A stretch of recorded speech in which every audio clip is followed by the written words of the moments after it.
Assalamualaikum warahmatullahi wabarakatuh. Perkenalkan, nama saya Nur Kasmiranti, Program Studi Pendidikan Teknik Elektro Fakultas Teknik dari Universitas Negeri Makassar.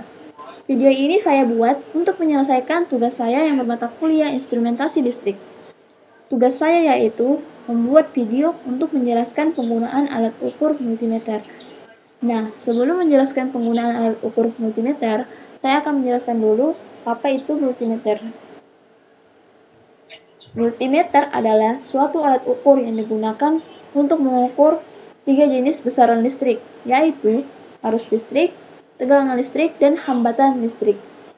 Multimeter ini juga biasa disebut dengan alfometer, yaitu alfo singkatan dari ampere, volt, dan ohm. Alat ukur multimeter ini terdiri dari 2 jenis, yaitu multimeter analog dan multimeter digital. Multimeter analog lebih manual penghitungannya sehingga dibutuhkan ketelitian terutama saat menentukan tegangan. Selain itu, akurasi hasil perhitungannya juga lebih rendah dibandingkan jenis digital. Multimeter digital lebih sering digunakan karena cara kerjanya jauh lebih mudah dan akurat.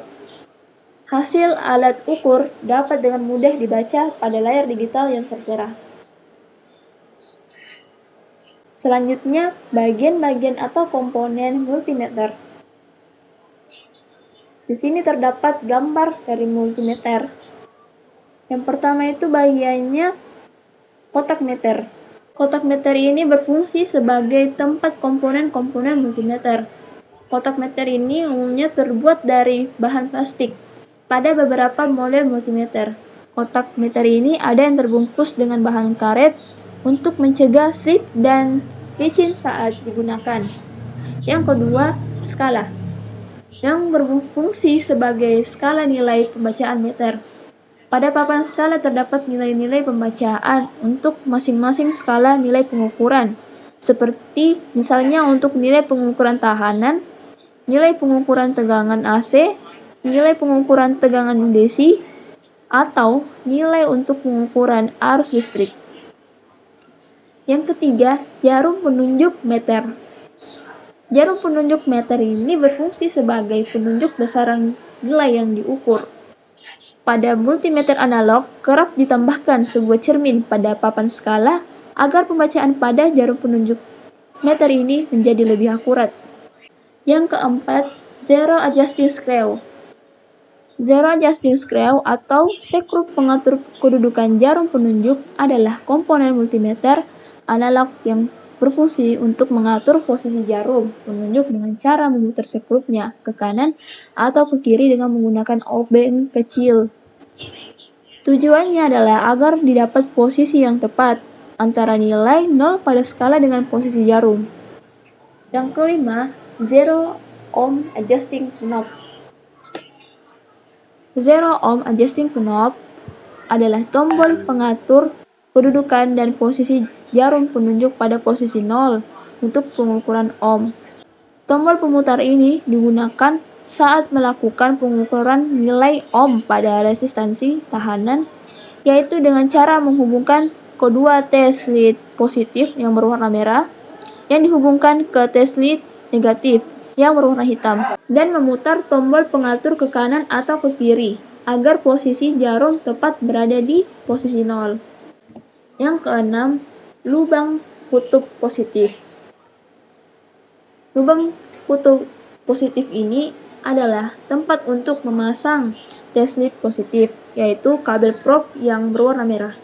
Ketujuh, saklar pemilih adalah komponen multimeter yang berfungsi untuk memilih macam atau tingkat pengukuran sesuai dengan kebutuhan saat pengukuran. Biasanya setiap multimeter memiliki 4 posisi pilihan pengukuran serta 1 posisi untuk mematikan multimeter tersebut. Kedelapan, lubang kutub negatif. Lubang kutub negatif ini adalah tempat untuk memasang test lead negatif, yaitu kabel probe yang berwarna hitam. Kesembilan, test lead negatif. Test lead negatif adalah kabel probe multimeter berwarna hitam yang mengindikasikan posisi negatif. Pada bagian ujungnya dipasangkan ke lubang kutub negatif multimeter. Tes lead negatif digunakan untuk pengukuran pada benda kerja. Yang terakhir, ke-10, tes lead positif. Tes lead positif adalah kabel probe multimeter berwarna merah yang mengindikasikan posisi positif. Pada bagian ujungnya dipasangkan ke lubang kutub positif multimeter. Tes lead positif juga digunakan untuk melakukan pengukuran pada benda kerja. Yang berikut ini adalah langkah-langkah cara menggunakan multimeter untuk beberapa satuan yang dicari. Jadi, mari kita simak video ini.